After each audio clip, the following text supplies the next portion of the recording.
മതം മറഞ്ഞും പൗരത്വം നഷ്ടപ്പെടുമെന്ന് പേടിപ്പിച്ചും മലപ്പുറം ജില്ലയിൽ ഉൾപ്പെടെ മലബാറിൽ മുസ്ലിം ലീഗ് വ്യാപകമായി വോട്ട് പിടിച്ചു. സ്ത്രീകൾ ഉൾപ്പെടെ വലിയൊരു ശതമാനം മുസ്ലിം ലീഗിന്റെ മതക്കണിയിൽ വീണത് തെരഞ്ഞെടുപ്പിൽ ലീഗിന് നേട്ടമായി. മലപ്പുറം ജില്ലാ പഞ്ചായത്തിൽ പ്രതിപക്ഷം പോലുമില്ലാതെ ഭരണം ലഭിക്കാൻ ഇടയാക്കിയ സാഹചര്യം ലീഗിന്റെ ഇത്തരം തീവ്ര നിലപാടുകൾ തന്നെയാണ്. തദ്ദേശ തിരഞ്ഞെടുപ്പിൽ മലപ്പുറം ജില്ലാ പഞ്ചായത്തിൽ 33 ഡിവിഷനിൽ 33ലും മുസ്ലിം ലീഗിന് വിജയം, 15 ബ്ലോക്കിൽ 14ലും ജയം, 12 മുനിസിപ്പാലിറ്റികളിൽ 11ലും വെന്നിക്കുടി.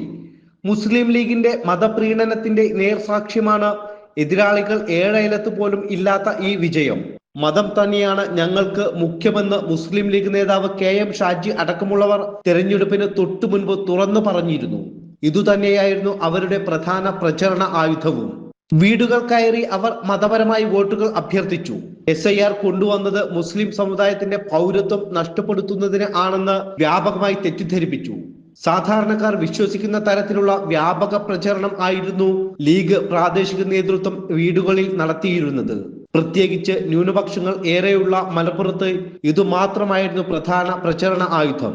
ന്യൂനപക്ഷങ്ങൾക്ക് സംഘശക്തി പൂർവികർ ഉണ്ടാക്കി തന്ന സംഭവമാണ്. അതില്ലാത്തത് കൊണ്ട് തന്നെ കേരളത്തിന്റെ പല സംസ്ഥാനത്തും നമ്മളെപ്പെട്ട ഇതേ പരത്തിന് പാവപ്പെട്ട പലരും പല ദുരിതം അനുഭവിക്കുന്നുണ്ട്. അത് നമ്മൾ നേരിട്ട് കാണുന്നുണ്ട്, സോഷ്യൽ മീഡിയ വഴിക്ക് കാണുന്നുണ്ട്. നമ്മൾ പണ്ടൊക്കെ കേട്ടിട്ടുണ്ട്, ഇപ്പം കാണാൻ കഴിഞ്ഞു. എന്താണ് അവർക്കൊന്നും ഇതേപോലത്തെ ഒരു സംഘശക്തി ഇല്ലാത്തത് കൊണ്ട് ഉണ്ടായ സംഭവമാണ്. അല്ല മുസ്ലിങ്ങളിലായിട്ടോ ന്യൂനപക്ഷങ്ങളിലായിട്ടോ ഇതിലാറ് തിങ്ങി പറഞ്ഞ പല പ്രദേശങ്ങളുണ്ട്. അവിടെ ഒന്നും നമ്മളെ പോലെ ഒരു സംഘശക്തി ഇല്ല.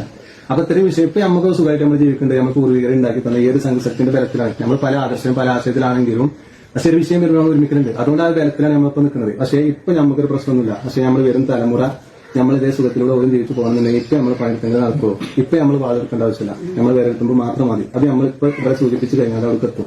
നമ്മളൊരു പ്രതിഷേധം അറിയിക്കാൻ കഴിയും. അപ്പൊ ഇത് വിലപ്പെട്ട വോട്ടാണ് കരുതിയിട്ട് തന്നെ നിങ്ങൾ ആ വോട്ട് ഉപയോഗിക്കണം. വോട്ട് കോണി ചിഹ്നത്തിന് കൊടുക്കണം. ഈ 3 വോട്ടും കോണിക്കന്നെ ചെയ്യാം. അതേ പറയാനുള്ളൂ.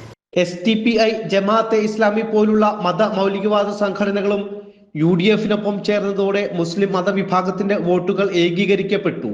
പലയിടങ്ങളിലും കോൺഗ്രസും മതേതര നിലപാടിൽ നിന്നും മാറി മത നിലപാടിലേക്ക് ചുരുങ്ങി. ന്യൂനപക്ഷ പ്രീണനം പ്രധാന പ്രചരണ ആയുധമായി മാറി.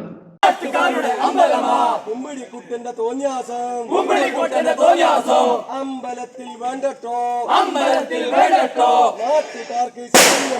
നാട്ടുകാർക്ക് ശല്യമുള്ള പാട്ടവിടെ ഉച്ചത്തിൽ വേണ്ടട്ടോ UDF സിന്ദാബാദ്. കാലങ്ങളായി മുസ്ലിം ലീഗ് സ്വീകരിച്ചിരുന്ന മൃദു സമീപനം പൂർണ്ണമായും ഒഴിവാക്കി തീവ്ര നിലപാടുകളാണ് ഈ തെരഞ്ഞെടുപ്പിൽ സ്വീകരിച്ചത്. ശിവദാസ് കന്മനം, ജനം, മലപ്പുറം.